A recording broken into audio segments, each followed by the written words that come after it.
In this video, I'm going to show you how to add a white border on a photo in Photoshop using a simple and clean method that works great for Instagram, prints, and that classic framed look.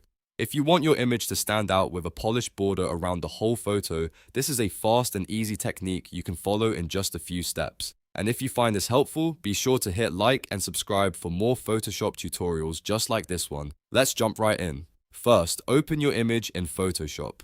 Once your photo is loaded, look at the top menu bar and click on Image, then choose Canvas Size. You can also use the shortcut Ctrl plus Alt plus C if you want to open it faster. This is the option that lets you expand the area around your photo without changing the actual image itself. When the canvas size window appears, look for the canvas extension color setting at the bottom of the dialog box. Change that drop down to white. This is what will create the border color around your photo, so selecting white here is the key step.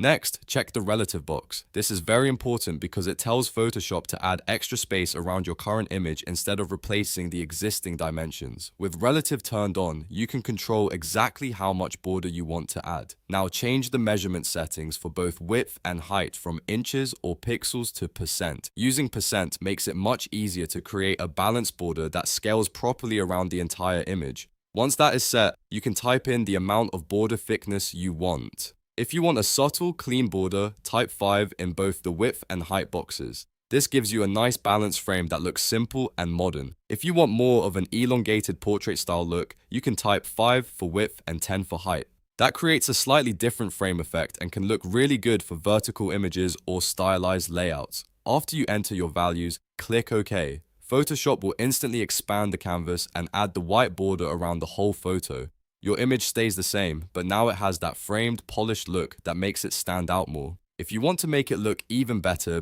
you can zoom out and check the spacing around the image to make sure the border looks even and matches the style you want. This method is especially useful when you want a consistent look across multiple images, whether you are posting to social media, making a portfolio, or preparing a print design. And that's it. You've now added a white border on a photo in Photoshop using the canvas size method. It's quick, easy, and gives your photo a professional finish in just a few clicks. If this tutorial helped you, make sure to like this video and subscribe for more Photoshop tips and tricks. Thanks for watching, and I'll see you in the next one.